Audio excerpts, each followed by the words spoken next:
Well, Drew Litton has been delivering laughs to Colorado sports fans for years. Well, this year adding Bo Nix to the mix with a Ted Lasso touch. Bo and the resurgent Broncos have become fodder for Drew's artistic, humorous approach to Denver sports. Now, as we wrap up 2024, and my friend Drew Litton is back with us here today because Fantastic to be here. Well, thank you. It's always good to see you. These and many other pieces are making up the 2025 Drew Litton calendar. I know so many people who look forward to this every year.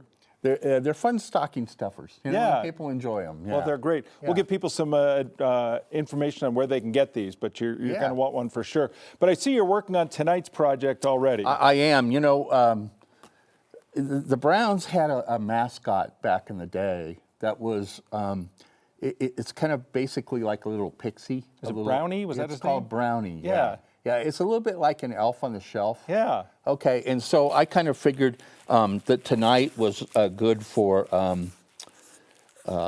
brownies in the bin. Instead of the elf on the shelf? Yeah, I think it's brownies in the bin. I think that's kind of what needs to happen, you know, get rid of them, get them out of here. You know, well, so the Browns are, you know, a big rival. We'll hope you're right tonight, but obviously you've made your prediction. Let's hope you don't have to come up with a separate cartoon with a different flavor. Let's hope that suffices. Yeah, I hope it kind of stays. You and I were talking, you and I both got to Denver in 1982, and you've been drawing ever since. I get the feeling, and I've talked to you about this before, your favorite still is probably Elway. Yeah, I love drawing John Elway. Dan Reeves was a lot of fun because I could always draw him about 2 inches tall.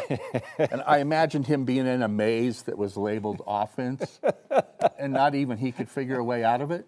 So instead of writing a column, like so many guys would write acerbic columns after a Broncos loss, you would just let it flow and in one panel describe what many Bronco fans were thinking and feeling. You know, that's what I always tried to do, you know, to make them as simple and straightforward as possible, and make them accessible to as many people as possible. So in this year's calendar, I mean, we look back a little bit at 24. You got the passing of Willie Mays. Yeah. You know, some of them have that wonderful touch, and you know, obviously you talk about all the pro sports teams from the Avs to the Nuggets, etc. Right. But what are your favorites now? Who do you like to? I mean, Bo Nix has clearly become a guy you like to draw. Absolutely. You know, and I'm so thrilled that they finally have a guy, you know, that you don't have to make fun of all the time, you know. Pretty straight arrow. Yeah, pretty straight, you know, and you know he wins, and I think he's the guy. How do you draw Bo Nix? What's the key to drawing Bo?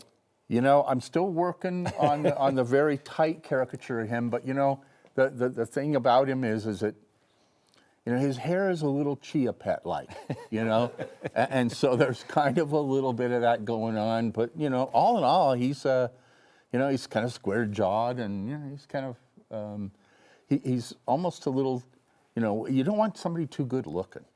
You want somebody with big ears, googly eyes, big nose. You want something you can play with, yeah. So every Sunday night I look forward to the email because every Sunday night you drop upon us your 9Toon.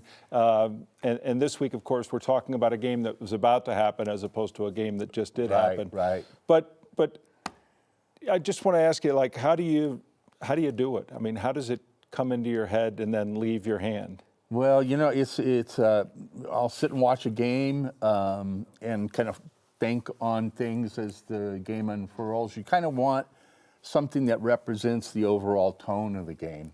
And you want it to be as simple as possible, especially for TV. So you just want it simple. How much are these? Where can people get them? These calendars are so great. Thank you so much. We love to do them every year. My wife Diane, I don't know how I'd be able to do these things without her. She just helps with everything. But these are $20. They're $19.99 on drewshop.com, and they are available today, Cyber Monday, for $1 off. Nice. And so, and we've got signings around the city as well. We've got some appearances this weekend at Barnes & Noble, and we'll be at 5280 Framing later in December. So we're looking forward to these appearances. Come out and get the calendar signed, and I also will oftentimes draw things on people's birthdays. Well, that's so nice that's of kind you. of fun, yeah. Thanks as always. It's great Thanks, to see you, Tom. Drew. Thank you so much. Have a great holiday season. Good luck with the calendar. Thanks. Kim? Thank you. Looks great. It's so exciting to open every year. Thank you.